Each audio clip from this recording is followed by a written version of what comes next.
So, electromagnetism is one of the most important branches of physics. So, physics la ஒரு important chapter or important branch அப்படின்னு சொல்லணும்னா electromagnetism ஒரு important electricity and magnetism இது ரெண்டும் ஒண்ணுத்துக்கு ஒண்ணு link இருக்கு அப்படின்றத ப்ரூவ் பண்ணக்கூடிய அந்த ஒரு சாப்டர் தான் நம்ம அந்த ஒரு பிரான்ச் ஆஃப் பிசிக்ஸ் தான் நம்ம எலக்ட்ரோமேக்னடிசம் கம்பைன்டா எலக்ட்ரோமேக்னடிசம்னு சொல்றோம். ஸோ இன்னைக்கு வேர்ல்டுல நடக்கக்கூடிய குளோபல் வைஸ் நமக்கு எத்தனையோ உலகத்துல வந்து நமக்கு நிறைய டெக்னாலஜிக்கல் டெவலப்மெண்ட்ஸ் நடந்திருக்கு அப்படின்னா அது வந்து பேசிக்கலி சொல்லணும்னா இந்த எலக்ட்ரோமேக்னடிசம்ன்ற ஒரு கான்செப்டை நம்ம புரிஞ்சுட்டு நம்ம வந்து அது வழி போனதுனாலதான் நமக்கு வந்து இவ்வளவு பெரிய டெவலப்மெண்ட்டே வந்திருக்குன்னு சொல்லலாம். ஸோ நம்ம டே டு டே லைஃப்ல பாத்தீங்கன்னா நிறைய விதமான ஃபோர்ஸஸ் வந்து நம்ம அனுபவிக்கிறோம். வி ஆக்சுவலி எக்ஸ்பீரியன்ஸ் அதுல வந்து பாத்தீங்கன்னா முக்காவாசி எல்லாமே வந்து பாத்தீங்கன்னா எலக்ட்ரோமேக்னெட் எல்லாமே அதோட நேச்சர் பாத்தீங்கன்னா எலக்ட்ரோமேக்னடிசம் பேஸ் பண்ணி தான். ஆனா கிராவிட்டியை தவிர பாக்கி எல்லாமே வந்து எலக்ட்ரோமேக்னெட்டிக் பேஸ் பண்ணி தான், அந்த கான்செப்ட் பேஸ் பண்ணி தான் இருக்கு. நம்ம ஏர்லியர் கிளாஸ் 11ல வந்து நம்ம வந்து gravitational force, tension, friction, normal force இதை பத்தி எல்லாம் நிறைய படிச்சிருக்கோம். நியூட்டன்ஸ் லா ஆஃப் கிராவிட்டியை பத்தி படிச்சோம். ஆனா இது எல்லாத்துக்கும் ஆரிஜின் என்ன அப்படின்றத வந்து நம்ம இப்ப பார்க்கிறோம்.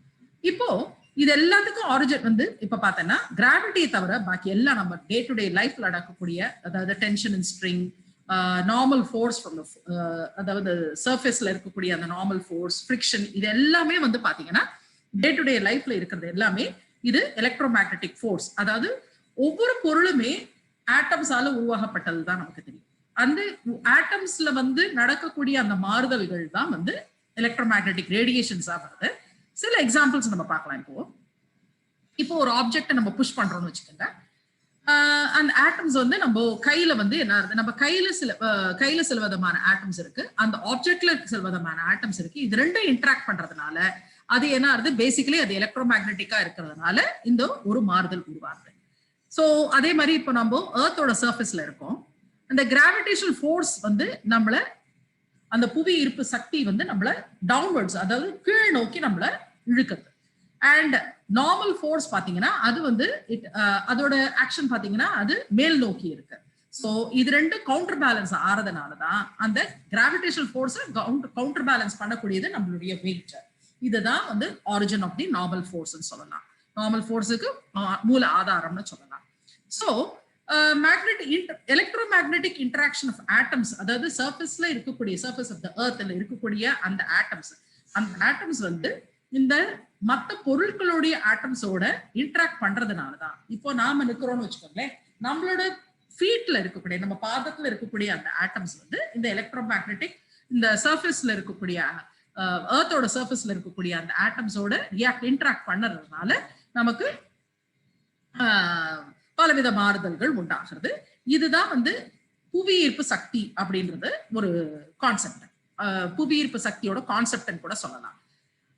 ஆனா பாத்தீங்கன்னா we are attracted by the gravitational force of the earth, we stand on earth. ஆனா எதனால, நாட் ஓன்லி அதாவது கிராவிடேஷனல் ஃபோர்ஸ்னால நம்ம நிக்கிறோம் அப்படின்றது ஒரு கான்செப்ட் இருந்தாலும், இந்த பேசிக் இது பாத்தீங்கன்னா எலக்ட்ரோமேக்னெட்டிக் ஃபோர்ஸ் ஆஃப் தி ஆட்டம்ஸ்னாலையும் நம்ம வந்து இந்த நாம வந்து சர்ஃபேஸ் ஆஃப் தி எர்த்ல நம்ம இருக்கோம். we are on the surface of the earth. When an object is moved on the surface, static friction resists the motion of the object. So ஒரு object வந்து ஒரு ஆப்ஜெக்ட் வந்து ஒரு சர்ஃபேஸ்ல மூவ் ஆகுதுன்னு வச்சுக்கீங்களேன், அதுல இருக்கக்கூடிய அந்த ஸ்டாட்டிக் ஃப்ரிக்ஷன்றது என்ன, உராய்வு அப்படின்னு சொல்றோம் இல்லையா, அது என்ன பண்ணும், அந்த ஆப்ஜெக்ட் வந்து மேல் நோக்கி மேற்கொண்டு மூவ் பண்ண முடியாதபடி இது தடுக்கும்.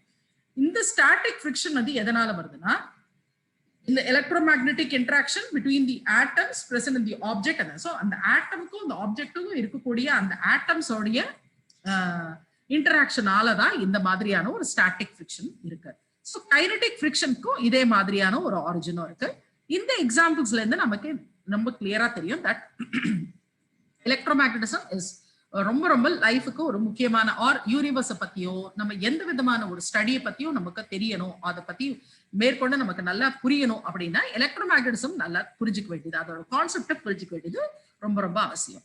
ஸோ இந்த யூனிட்ல வந்து நாம பார்க்க போறது வந்து அதோட பிஹேவியர் அண்ட் அதர் ரிலேட்டட், அதாவது சார்ஜஸ் அட் ரெஸ்ட். நமக்கு எல்லாருக்குமே தெரியும் சார்ஜஸ்னாக்க பாசிட்டிவ் சார்ஜ் நெகட்டிவ் சார்ஜ் அப்படின்றது தெரியும். இந்த சார்ஜஸ் வந்து ரெஸ்ட்ல இருக்கிறச்சு, அதாவது மூவ் ஆச்சுன்னா அது கரண்ட் எலக்ட்ரிசிட்டின்னு சொல்றோம். ஆனா அதே சார்ஜஸ் ரெஸ்ட்ல இருக்கிறச்சு அது எப்படி பிஹேவ் பண்ணும் பார்க்க போறோம். அந்த branch of physics which deals with இந்த charges that is called as electrostatics. ஓகேவா? இப்போ இந்த historical background of electric charges அப்படின்னு பார்த்தீங்கன்னா ஒரு கிட்டத்தட்ட 2 மில்லியன் இயர்ஸ் ago பாத்தீங்கன்னா 2 million ago Greeks notice that ஆம்பர்ன்றது ஒரு விதமான ஒரு சாலிட் டிரான்ஸ்லூசன்ட்னாக்க ரொம்ப ஒபேகாவும் இருக்காது, ரொம்ப டிரான்ஸ்பரண்டாவும் இருக்காது. அதாவது அது வழியா லைட் வந்து பாஸ் ஆகக்கூடிய ஆனா ஒபேகாவும் இருக்காது at the same time. So அந்த மாதிரி இது வந்து எதுல இருந்துன்னா ரெசின் ஆஃப் ஃபாசில்டு ட்ரீ அப்படின்ற ஒரு இதுல இருந்து, அந்த ஃபாசில்டு ட்ரீல இருந்து இருக்கக்கூடிய அந்த ரெசின்ல இருந்து நமக்கு இது உருவாகுது இந்த ஆம்பர்ன்ற பொருள். இதை வந்து ஒரு அனிமல் ஃபர், அதாவது உல் கூட இருக்கலாம், உல்லாவும் இருக்கலாம், எந்த ஒரு அனிமல் ஃபரால நீங்க அதை நல்லா ரப் பண்ணிட்டு அதை வந்து கீழே ஸ்மால் பீசஸ் ஆஃப் பேப்பரோ இல்ல லீவ்ஸோ இல்ல டஸ்டோ இது வந்து பாத்தீங்கன்னா அதை அட்டாக் பண்ணும். ஆம்பர் வந்து இந்த process of amber possessing this property is said to be charge. இந்த மாதிரியான ஒரு இதுல வந்து நம்ம என்ன சொல்றோம், இந்த ஆம்பர் வந்து சார்ஜ் அப்படின்னு சொல்றோம். அதாவது அது charge ஏற்கப்பட்டிருக்கிறது. It was initially thought that amber has this. So amber initially என்ன நினைச்சாங்க, ஆம்பருக்கு மாத்திரம் தான் இந்த ப்ராப்பர்ட்டி இருக்குன்னு நினைச்சாங்க. ஆனா லேட்டர் ஆன் கண்டுபிடிச்சது என்னன்னா கிளாஸ் ராட் அதை வந்து சில்க் கலர் ரப் பண்ணாலோ இல்ல கிளாஸ் ராட வந்து சில்க் கிளாத்தால ரப் பண்ணிட்டு ஒரு பீசஸ் ஆஃப் பேப்பர் அட்ராக்ட் பண்ணி வச்சா கூட அதுவும் கூட இது சார்ஜ். சேம் வே நீங்க டே டு டே லைஃப்ல நீங்க வந்து நம்ம தலை வாரிக்கிற சீப் இருக்கு இல்லையா, அந்த வாரிக்கிற தலைவார சீப்பை நல்ல ஒரு உல்லன் கிளாத்தால நல்லா ரப் பண்ணிட்டு பீசஸ் ஆஃப் பேப்பர் கிட்ட கொண்டு போனீங்கன்னா அது கூட அட்ராக்ட் ஆகும். ஓகேவா? இப்போ ஒரு சார்ஜ் ரப்பர் ராட் ஒரு த்ரெட்ல இருந்து இந்த ஃபிகர் 1.1ல காமிச்சிருக்காங்க இல்லையா, அந்த மாதிரி இப்போ பாருங்க இந்த மாதிரி 2 ரப்பர் ராடை வந்து நம்ம ஒரு நூல்ல கட்டி தொங்க விட்டுறோம், ஒரு அருகாத நூலை கட்டி தொங்க விட்டுறோம். இப்போ இன்னும் ஒரு சார்ஜ் ரப்பர் ராடை அது கிட்ட கொண்டு வந்தீங்கன்னா இந்த 2 ராடும் ரிப்பெல் ஆகும், ஒண்ணுக்கு ஒண்ணு தள்ளி போகும். ஆனா இதே ஒரு சார்ஜ் கிளாஸ் ராடை கொண்டு வந்தீங்கன்னா அது ரெண்டும் அட்ராக்ட் ஆகும், ஈர்க்கப்படும், ரெண்டும் வந்து சேர்த்து ஈர்க்கப்படும். ஒரு கிளாஸ் ராடையும் ஒரு சார்ஜ் கிளாஸ் ராடையும் இன்னொரு சார்ஜ் கிளாஸ் ராடையும் நீங்க கிட்டக்க கொண்டு வந்தாலும் அது ரெண்டும் தள்ளி போகும். There will be a force of repulsion. So இதுல இருந்து என்ன தெரியுது, the charging of rubber rod and that of glass rod are different. So 2 rubber rod கொண்டு வந்தா தள்ளி போகுது, இல்ல 2 கிளாஸ் ராட கொண்டு வந்தா தள்ளி போகுது. ஆனா ஒரு ரப்பர் ராடையும் ஒரு கிளாஸ் ராடையும் கிட்டக்க கொண்டு வந்தா அது அட்ராக்ட் ஆகும். இதுல இருந்து என்ன தெரியுது, charged rubber rod repels. அப்படின்னா like charges repel each other. 2 like charges ரெண்டும் ஒரே சார்ஜா இருந்தா அது ரெண்டும் தள்ளி போகும். ஆனா ரெண்டும் வேற விதமான சார்ஜஸ் இருந்ததுன்னா அது அட்ராக்ட் ஆகும். இதுதான் வந்து நம்ம பார்க்கணும். So charge rubber rod attracts the charge glass rod, implying that the charge in the glass. So இதுல என்ன தெரியுது, ரெண்டும் ஒரே சார்ஜ் இல்லை. அப்போ கிளாஸ் ராட் வேற விதமான சார்ஜ், ரப்பர் ராட் வேற விதமான சார்ஜ். இது ரெண்டும் வேற விதமான சார்ஜா இருக்கிறதுனாலதான் அது ரெண்டும் அட்ராக்ட் ஆகும். இதுல இருந்து என்ன தெரியுது, unlike charges attract each other. So like charges repel each other, unlike charges attract each other. So 2 kind of charges அப்படின்னா இந்த யூனிவர்ஸ்ல 2 விதமான சார்ஜஸ் இருக்கு. இது வந்து 18th செஞ்சுரியில பெஞ்சமின் பிராங்க்லின் அப்படின்ற சயின்டிஸ்ட் தான் ஒரு கண்டுபிடிச்சாரு. அவர் வந்து ஒரு டைப் ஆஃப் சார்ஜ் வந்து பாசிட்டிவ் சார்ஜாவும் இன்னொரு டைப் ஆஃப் சார்ஜ் வந்து நெகட்டிவ் சார்ஜாவும் சொன்னார். இப்போ வந்து அவரோட கன்வென்ஷன் படி பாத்தீங்கன்னா ரப்பர் ஆம்பர் இது ரெண்டும் வந்து நெகட்டிவ்லி சார்ஜ், ஆனா கிளாஸ் வந்து பாசிட்டிவ் சார்ஜ். ஸோ இப்போ ஒரு ஆப்ஜெக்ட் எடுத்தீங்கன்னா ஒரு எந்த விதமான ஒரு பொருள் எடுத்தீங்கன்னாலும் அதுல வந்து நெட் சார்ஜ்னு பாத்தீங்கன்னா டோட்டல் நம்பர் ஆஃப் சார்ஜஸ் பாத்தீங்கன்னா டோட்டல் சார்ஜ் அப்படின்னு பாத்தீங்கன்னா அதாவது irrespective of whether it is negative or positive எந்த விதமான இது இல்லாம நெட் சார்ஜ் அப்படின்னு எடுத்தீங்கன்னா அது 0. அதனாலதான் அந்த ஆப்ஜெக்ட் வந்து எலக்ட்ரிக்கலி நியூட்ரலா இருக்கு, அதாவது எந்த விதமான சார்ஜும் பாசிட்டிவாவும் இல்ல நெகட்டிவாவும் இல்ல, நியூட்ரலா இருக்கிறதுனால தான் அதுக்கு சார்ஜ் இல்லை அப்படின்னு சொல்றோம். ஓகேவா? லேட்டர் ஆன் இது பாத்தீங்கன்னா அதுக்கப்புறம் ஜே தாம்சன், ருதர்ஃபர்ட் இவங்கெல்லாம் வந்து என்ன பண்ணாங்க 19th century and beginning of 20th செஞ்சுரியில வந்துட்டு இதை பத்தி நிறைய வந்து ஃபாலோ பண்ணி இன்னும் நிறைய ஆட்டம்ஸை பத்தி இன்னும் நிறைய புரியும்படி நிறைய ரிசர்ச் ஸ்டடி பண்ணி நம்ம உலகத்துக்கு சொன்னாங்க. அதுல பாத்தீங்கன்னா ஆட்டம் வந்து இதுல எலக்ட்ரிக்கலி நியூட்ரல் அண்ட் ஆட்டம்ஸ்ன்றது it is made up of, அதுல வந்து எலக்ட்ரான்ஸும் இருக்கு, புரோட்டான்ஸும் இருக்கு. லேட்டர் ஆன் சாட்விக்ன்ற ஒரு சயின்டிஸ்ட் வந்து அதை நியூட்ரான்ஸையும் கண்டுபிடிச்சாங்க. ஸோ புரோட்டான்ஸ் அண்ட் எலக்ட்ரான்ஸ் இருக்குன்றது தாம்சன், ருதர்ஃபோர்ட் இவங்க கண்டுபிடிச்ச அப்புறம் 1930 வந்து சாட்விக் வந்து நியூட்ரான்ஸ் அப்படின்ற ஒரு, இந்த நியூட்ரான்ஸ்க்கு வந்து பாத்தீங்கன்னாக்க இதுக்கு பேசிக்கலா சார்ஜ் கிடையாது. புரோட்டான்ஸ் வந்து positively charge, neutrons neutrally charge, அதாவது சார்ஜே கிடையாது. Electrons R negatively charge. இந்த மாதிரி ஜெனரலா இது கண்டுபிடிச்சாங்க. ஸோ ஒரு ஆட்டம்னு எடுத்துட்டீங்கன்னா எவ்வளவு நம்பர் ஆஃப் புரோட்டான்ஸ் இருக்கோ அவ்வளவு நம்பர் ஆஃப் எலக்ட்ரான்ஸ் இருக்கும். சரி, இப்போ சோடியம் ஆட்டம்னு எடுத்தீங்கன்னா சோடியம் ஆட்டம்க்கு 11 புரோட்டான்ஸ் அண்ட் 11 எலக்ட்ரான்ஸ். அதனாலதான் இது ரெண்டும் நல்லிஃபை ஆகும். Equal number of protons and equal number of electrons இருக்கிறதுனால அது சார்ஜ் பார்ட்டிகளா ஆகாது. அதனால அது ஆட்டம்ஸ்லாம் நியூட்ரல் அப்படின்னு சொல்றோம். இப்ப இந்த சார்ஜிங் தி ஆப்ஜெக்ட் த்ரூ ரப்பிங், இப்ப நம்ம வந்து இப்போ ஃப்ரிக்ஷனால நம்ம வந்து சார்ஜ் உருவாக்கினோம் இல்லையா, அதுல இருந்து சார்ஜ் எடுத்து நம்ம டிரான்ஸ்ஃபர் பண்ணோம் இல்லையா, அதை வந்து we call it as triboelectric charging. இந்த மாதிரியான ப்ராசஸ்க்கு பேரு triboelectric charging. So basic properties of charges அப்படின்னு பாத்தீங்கன்னா, electric charge, most of the objects in the universe எல்லாமே பாத்தீங்கன்னா எல்லா ஆப்ஜெக்ட்ஸுமே பேசிக்கல், அது பேசிக் யூனிட் ஆஃப் மேட்டர் அப்படின்னு பாத்தீங்கன்னா this is nothing but atoms அப்படின்னு சொல்றோம். அந்த ஆட்டம்ஸ் வந்து அதுக்கு பேசிக் சார்ஜஸ் வந்து என்னன்னீங்கன்னா protons, neutrons and electrons. So இந்த பார்ட்டிகல்ஸ் வந்து ஒவ்வொன்றுத்துக்கும் வந்து எல்லாத்துக்குமே வந்து எல்லா பார்ட்டிகல்ஸுமே எல்லாத்துக்குமே மாஸ் இருக்கு. மாஸ் இல்லாம எந்த பார்ட்டிகளுமே இருக்க முடியாது. ஸோ அதே மாதிரி எலக்ட்ரிக் சார்ஜ்ன்றது இன்னும் ஒரு ஃபண்டமெண்டல் ப்ராப்பர்ட்டி ஆஃப் பார்ட்டிகல்ஸ்ன்னு சொல்லலாம். ஸோ நேச்சர் ஆஃப் சார்ஜஸ் வந்து நம்ம அதுக்கப்புறம் வந்து நிறைய எக்ஸ்பெரிமெண்ட்ஸ், வேரியஸ் எக்ஸ்பெரிமெண்ட்ஸ் பண்ணி 19th and 20th centuryல பண்ணி அது நிறைய அதை பத்தி நிறைய ஆராய்ச்சி பண்ணின அப்புறம் நமக்கு வந்து அதை பத்திய நிறைய ஒரு கிளியர் ஐடியா கிடைச்சது. இப்ப பாத்தீங்கன்னா SI யூனிட் ஆஃப் சார்ஜ் வந்து கூலும். இப்ப எல்லாத்துக்குமே ஒரு ஒரு மெஷர் இருக்கு இல்லையா, லென்த்னு இருந்தா அதுக்கு மீட்டர்ஸ், கிலோமீட்டர்ஸ், சென்டிமீட்டர்ஸ் அப்படி சொல்றோம். அதே மாதிரி வெயிட்னு சொன்னா அதுக்கு வந்து கிலோகிராம்ஸ், கிராம்ஸ், சென்டிகிராம்ஸ், அந்த மாதிரி நம்ம டிஃப்ரெண்ட் மெஷர்ஸ். அந்த மாதிரி இப்போ சார்ஜ் எடுத்தா அதுக்கும் ஒரு மெஷர் இருக்கணும் இல்லையா, அந்த மெஷரை தான் நம்ம கூலும், SI யூனிட்ல நம்ம கூலும் அப்படின்னு சொல்றோம். கன்சர்வேஷன் ஆஃப் சார்ஜஸ், earlier நம்ம conservation of energy எல்லாம் படிச்சிருக்கோம். Energy can neither be created nor be destroyed, but one form of energy can be converted into another, converted or transformed into another energy அப்படின்றதெல்லாம் நம்ம படிச்சிருக்கோம். Benjamin Franklin என்ன பண்ணாரு, he argued, என்ன பண்ணாரு, ஒரு object, one object is rubbed with another object, charges get transferred from one to another.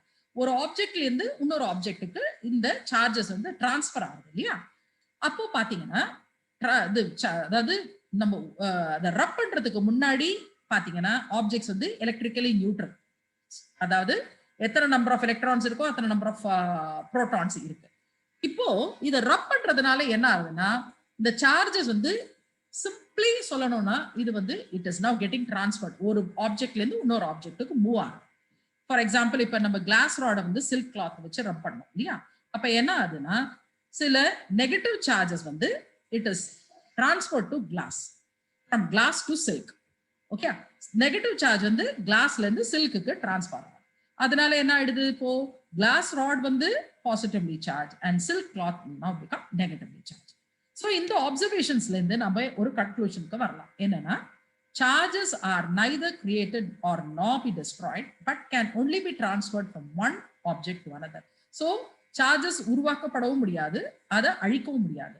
ஆனா ஒரு பொருள்ல இருந்து இன்னொரு பொருளுக்கு நம்ம அதை மாத்த முடியும் அப்படின்னு. இதுதான் வந்து நம்ம கன்சர்வேஷன் ஆஃப் டோட்டல் சார்ஜஸ், இதுதான் வந்து ஃபண்டமெண்டல் கன்சர்வேஷன் லா இன் பிசிக்ஸ் சொல்லணும். அதே மாதிரி டோட்டல் எலக்ட்ரிக் சார்ஜ் இந்த யூனிவர்ஸ் வந்து பாத்தீங்கன்னா it is always a constant. இது வந்து இத்தனை எலக்ட்ரிக் சார்ஜஸ் யூனிவர்ஸ்ல இருந்தாலும் அது கான்ஸ்டன்ட். ஸோ இதுல இருந்து என்ன தெரியுது, சார்ஜ் வந்து நம்ம உருவாக்கவும் முடியாது, அழிக்கவும் முடியாது.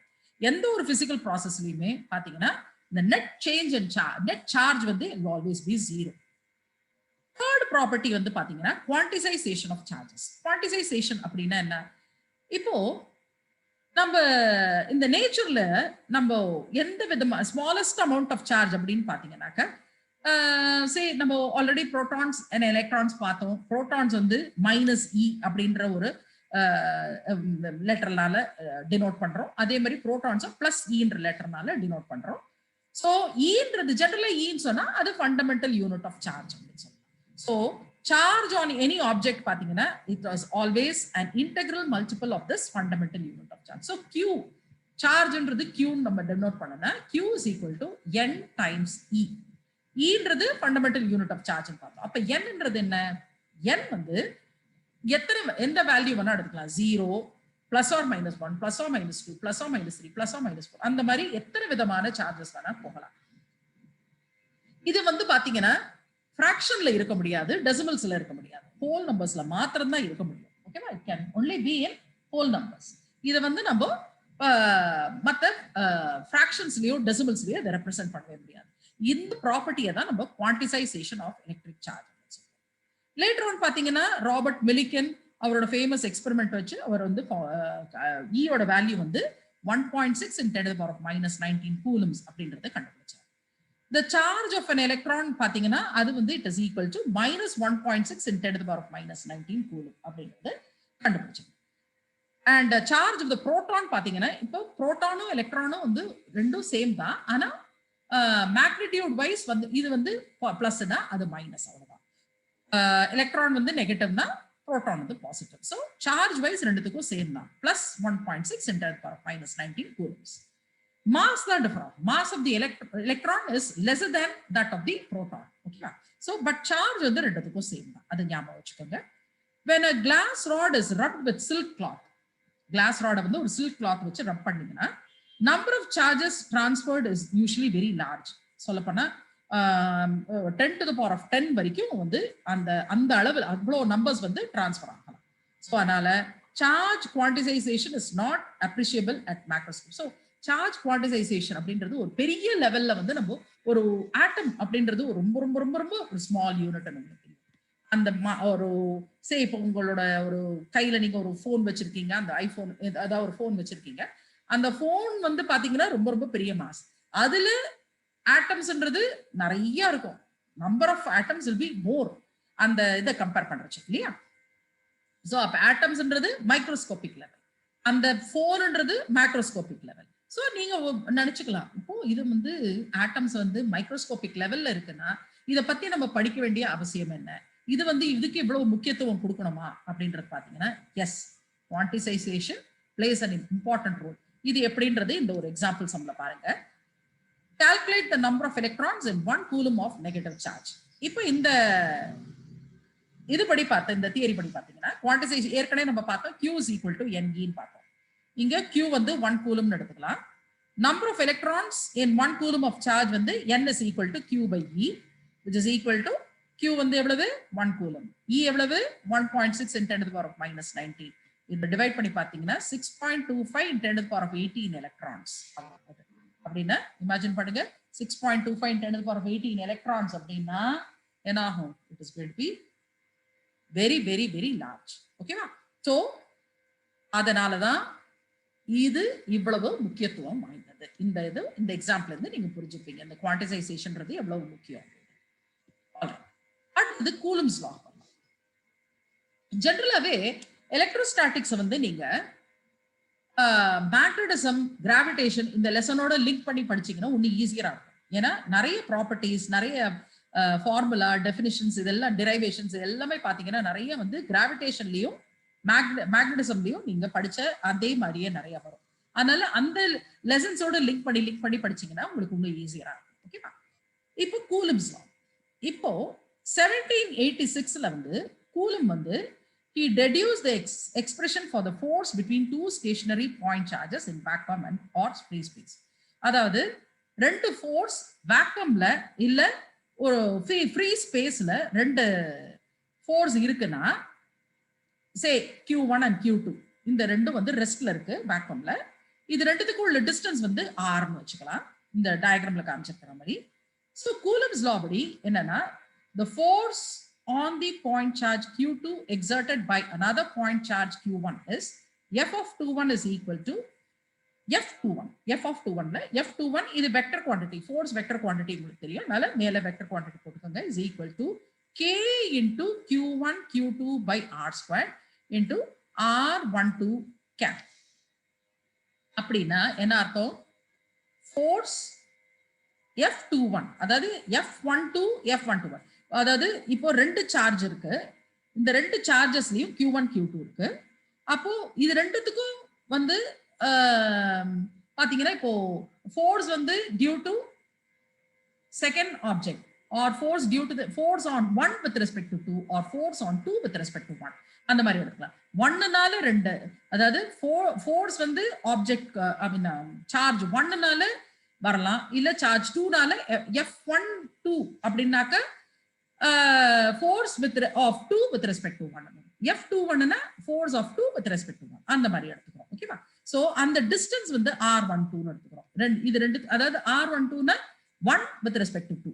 1 ல இருந்து 2. R21 னா ஆப்போசிட் டைரக்ஷன். அதனால தான் அந்த வெக்டர் குவாண்டிட்டி. ஏன்னா நம்ம வந்து இது வெக்டர் குவாண்டிட்டியா எடுத்துக்கிறதுனால நம்ம இந்த டிஸ்பிளேஸ்மென்ட்டையும் நம்ம வெக்டர் குவாண்டிட்டியா தான் எடுத்துக்க முடியும். ஓகேவா? சோ இங்க Kன்றது ஒரு proportionality constant. So according to Coulomb's law, இப்ப என்ன சொல்லலாம்?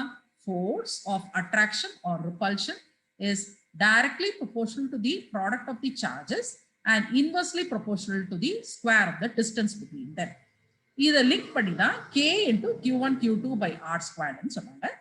மேக்னிடியூட் இதே நாம இத ஒரு வெக்டரா சொன்னோம்னா K into Q1 Q2 by R squared into R12 cap அப்படின்னு சொல்லுவாங்க. ஓகேவா? இப்போ இதுதான் வந்து பேசிக்கல் லா. இப்போ இது இம்பார்ட்டன்ட், ஐ மீன் இந்த லாவோட பேசிக் ப்ராப்பர்ட்டிஸ் என்னன்றதை நம்ம பார்க்கலாம். வாட் ஆர் ஆஸ்பெக்ட்ஸ் அப்படின்றது மேற்கொண்டு பார்க்கலாம். Coulomb's law states that electrostatic force is directly proportional to the product of the magnitude of the 2 point charges and inversely proportional to the square of the distance between the 2 points. So Coulomb's law வந்து பேசிக்கலா எது வந்து state பண்ண, what is the definition அப்படின்னு சொன்னாக்க it is directly proportional to the product of the masses and inversely proportional to the square of the distance. அதனால தான் இது inverse square law அப்படின்னு கூட சொல்லுவாங்க. We can also call it as inverse square. அடுத்தது, force on the charge Q2 exerted by the charge Q1 always lies along the line joining the two charges R12 vector is the unit vector pointing from charge Q1 to Q2. இதை தான் நான் உங்களுக்கு earlier சொன்னேன். R12 cap அப்படின்றது. So R is the distance. இது ரெண்டுத்துக்கும் இடையில உள்ள distance வந்து R னு பார்த்தோம். இப்ப R12 cap அப்படின்றது என்னன்னா, அது வந்து ஒரு யூனிட் வெக்டர். எங்கிருந்து?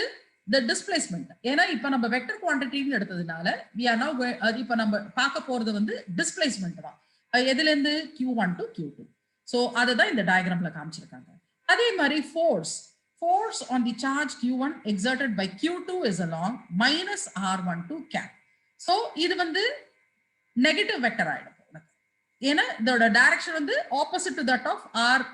அதாவது இது எந்த டைரக்ஷன்ல இருக்க போறது? இந்த ஃபோர்ஸ் வந்து it is now going to be in the opposite direction to R12 cap. அதனால தான் minus R12 cap அப்படின்னு போறோம். ஓகேவா? அதே மாதிரி SI யூனிட்ஸ்ல இப்போ K பார்த்தோம், ஒரு ப்ரொபோர்ஷனாலிட்டி கான்ஸ்டன்ட் K போட்டோம் இல்லையா? K ஓட வேல்யூ வந்து என்னன்னா 1/4 pi epsilon 0. அதோட வேல்யூ வந்து 9 into 10 to the power of 9 newton metre square C to the power of -2 coulomb to the power of -2.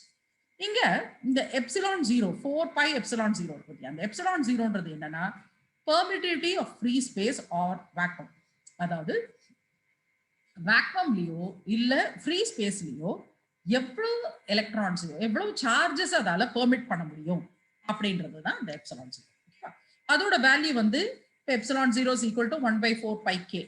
So இந்த வேல்யூ எல்லாம் நமக்கு தெரியும். அதை வச்சு நம்ம இப்போ கால்குலேட் பண்ணலாம். 8.85 × 10 to the power of -2 C squared n to the power of -1 m to the power of -2 அப்படின்றத இதை வச்சு நம்ம கால்குலேட் பண்ணலாம். Fourth property, the magnitude of the electrostatic force between two charges each of 1 coulomb and separated by a distance of 1 meter is calculated as so. Modulus of or magnitude of F ன்றது வந்து இப்படிதான், அதாவது vector quantity இல்லாம போட்டா அது magnitude is equal to 9 into 10 to the power of 9 into 1 into 1 by 1 squared. That is equal to 9 into 10 to the power of 9. So force of attraction or repulsion is equal to 9 into 10 to the power of 9. இப்போ ரெண்டு சார்ஜும் unit சார்ஜா இருக்கணும் 1 1. அதே மாதிரி distance between them வந்து is equal to 1 meter அப்படின்னு இருந்தா then the force of attraction or repulsion is now going to be 9 into 10 to the power of 9 newtons. இது ஒரு huge quantity. பாத்தீங்கன்னா 9 into 10 நம்ம பார்த்திருக்கிறதெல்லாம் நியூட்டன்ஸ்னு ஃபோர்ஸ் எல்லாம் நம்ம earlier படிச்சதெல்லாம் 2000 Newton's at the max 5000 இல்ல 10000 Newton's வரைக்கும் தான். இப்போ பாத்தீங்கன்னா 9 into 10 to the power of 9 Newton's which is very very huge இல்லையா? ஸோ கிட்டத்தட்ட 1 million டன் வெயிட் அது. ஸோ அவ்வளோ ஒரு சார்ஜ் வந்து நம்ம டே டு டே லைஃப்ல வந்து we cannot come across. So நம்ம டீல் பண்ணக்கூடிய எலக்ட்ரானிக்கல் ஃபினாமினன் நம்ம டே டு டே லைஃப்ல எலக்ட்ரிக் சார்ஜஸ் எல்லாமே பார்க்கறது எல்லாமே மைக்ரோ கூலம்ஸ்ல தான் இருக்கும் ஒரு நானோ கூலம்ஸ்ல தான் இருக்கும். நியூசி ஆர் நானோஸ் என்சி அந்த இதுல தான் அந்த யூனிட்ல தான் இருக்கும். அதே மாதிரி SI யூனிட்ஸ் பாத்தீங்கன்னா coulomb's law in vacuum takes the form of F21 vector. So earlier F12 பார்த்தோம் இல்லையா, இப்போ F21 பாத்தீங்கன்னா அப்ப என்ன ஆயிடும் 1/4πε0 Q1 Q2 by R squared R12 cap. So in a medium of permittivity பாத்தீங்கன்னா epsilon, force between 2 point charges is given by F21 vector is equal to 1/4π. So epsilon 0ன்றது applicable எப்போ vacuumலயோ இல்ல free spaceலயோ இருந்தாதான்.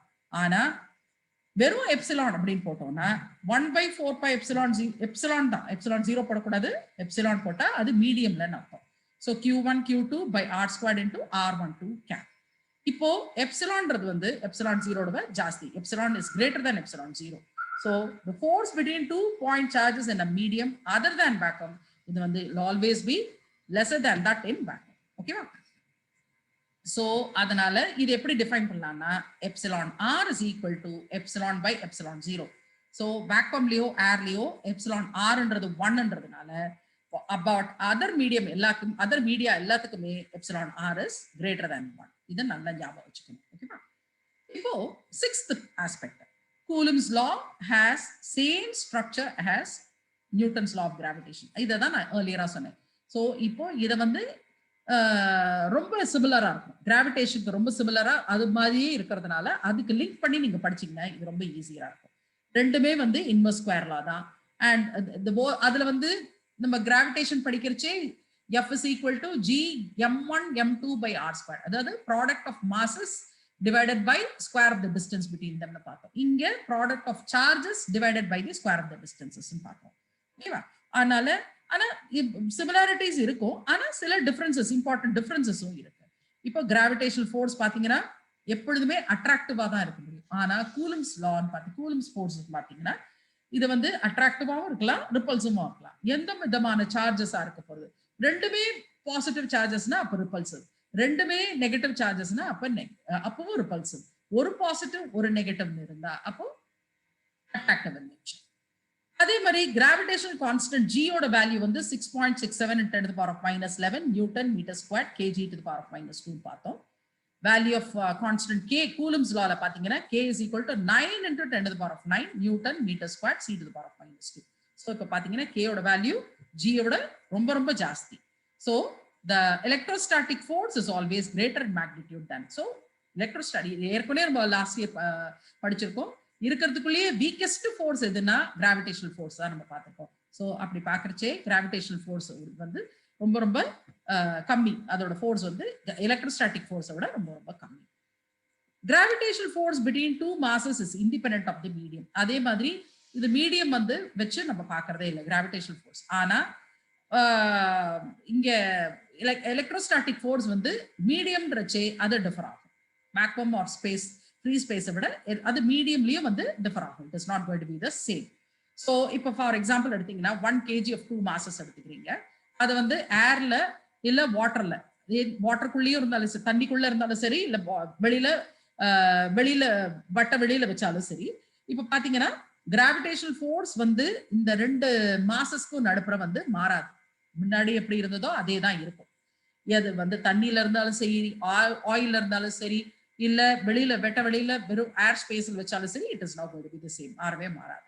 ஆனா electrostatic force அப்படி கிடையாது. இது வந்து it will depend upon the medium, எந்த மாதிரியான மீடியம், 2 சார்ஜுக்கு நடுப்புற எந்த விதமான மீடியம்ல இருக்கு அப்படின்றது ரொம்ப ரொம்ப important. Force on a charge Q1 exerted by a point charge Q2 is given by F12 vector is equal to 1/4πε0 Q1 Q2 by R squared R21 cap. இப்ப இங்க R21ன்றது யூனிட் வெக்டர் அப்படின்றத ஆல்ரெடி பார்த்தோம். but r21 cap is equal to minus of r12 cap. அதனால இப்போ இது ரெண்டுக்கும் நீங்க apply பண்ணீங்கன்னா you can see that F12 vector is equal to minus of F21 vector. So electrostatic force obeys Newton's third law. Eighth வந்து பாத்தீங்கன்னா expression for Coulomb force வந்து point chargesக்கு மாத்திரம் தான் இது வந்து applicable. அதனால தான் நம்ம இந்த சாப்டர்ல ஃபுல்லாவே நம்ம வந்து பாயிண்ட் சார்ஜஸ் வச்சு தான் நம்ம நிறைய எல்லாமே டெரைவேஷன்ஸ் எல்லாமே டெரைவ் பண்ணுவோம்.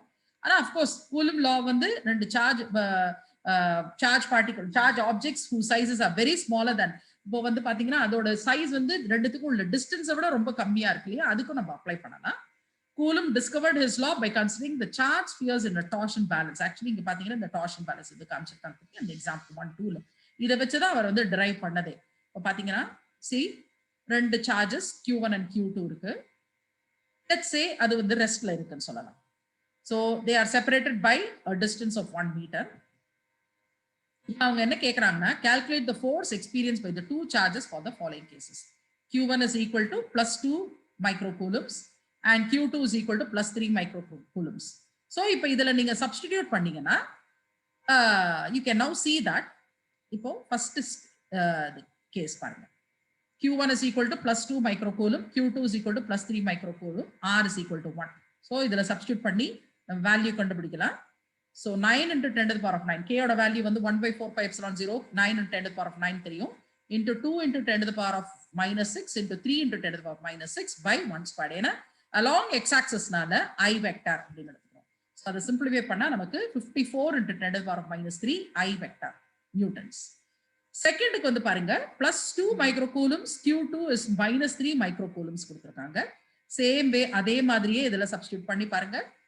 F21 is equal to 9 into 10 to the power of 9 into 2 into 10 to the power of minus 6 into minus 3 into 10 to the power of minus 6 R12 cap. So இதுல பாத்தீங்கன்னா still அது வந்து I vectorல தான் இருக்கு along the x-axis தான். அதனால still அது வந்து நம்ம minus 54 into 10 to the power of minus 3. So charge will experience an attractive force towards Q1. அதாவது இந்த அது வந்து positive direction of x-axisனா இது negative direction of x-axisல இது react. ஓகேவா? So according to Newton's third law, so இப்போ f of 21 vector is equal to minus f of 21 f of 12 vector is equal to minus of f of 21 vector அப்படிங்கிறது கண்டுபிடிச்சிட்டோம். அதனால இப்போ நமக்கு என்ன வருது 54 into 10 to the power of minus 3 I newtons. So the direction of f of 21 and f of 12 அததான் வந்து இந்த ஃபிகர்ல நமக்கு காமிச்சிருக்காங்க. Now we can see case B பாருங்க, it is now like this. மூணாவது கேஸ் என்ன கேக்குறாங்கன்னா Q1 is equal to plus 2 microcoulomb and Q2 is equal to minus 3 microcoulomb kept in water. முன்னாடி ரெண்டு கேஸ் ரெண்டும் வந்து ஏர்ல வச்சிருந்தாங்க, ஃப்ரீ ஸ்பேஸ்ல வச்சிருந்தாங்க. ஆனா மூணாவது வந்து இப்ப மீடியம், தட் இஸ் வாட்டர்ல வச்சிருக்காங்க. வாட்டரோட எப்சிலான் ஆர் வந்து 18 கொடுத்துட்டாங்க. ஸோ ஆல்ரெடி நம்ம வந்து இந்த வேல்யூ கண்டுபிடிச்சிட்டோம். கேஸ் 3க்கு பாத்தீங்கன்னா இந்த ரெண்டு சார்ஜ் வந்து வாட்டர்ல வச்சிருக்காங்க. 1 by 4 pi epsilon தான் போட போறோம். Q1 Q2 by R squared R12 cap. So epsilon is equal to epsilon R into epsilon 0 நம்ம ஏற்கனவே பார்த்தோம் இல்லையா? So அப்ப இது வந்து என்ன வரும் 1 by 4 pi epsilon 0 வரைக்கும் நமக்கு வேல்யூ தெரியும். Q1 Q2 by R squared into R12 வரைக்கும் நமக்கு தெரியும். So சிம்பிளா அது வந்து nothing but F21 vector. So பாக்கி இருக்கிறது என்னது by epsilon R. So epsilon R ஓட வேல்யூ என்ன கண்டுபிடிச்சிட்டாங்க கொடுத்திருக்காங்க 80 கொடுத்திருக்காங்க. So already நம்ம F21 vector நம்ம கண்டுபிடிச்சிட்டோம். That is equal to so minus of 54 into 10 to the power of minus 3 I vector by 80. இது போட்டீங்கன்னா minus 0.675 into 10 to the power of minus 3 I vector newtons. So இதுதான் வந்து வாட்டர்ல வைக்கிறச்சே அதோட value எப்படி மாறி போகுது பாருங்க. இதுதான் வந்து ஒரு குட் எக்ஸாம்பிள் எப்படி வந்து அது ரெடியூஸ் ஆகுது. ஒரு மீடியம் வச்சோம்னா அதோட ஃபோர்ஸ் வந்து எப்படி ரெடியூஸ் ஆகுது அப்படின்றதுக்கு இது ஒரு குட் எக்ஸாம்பிள். ஓகே.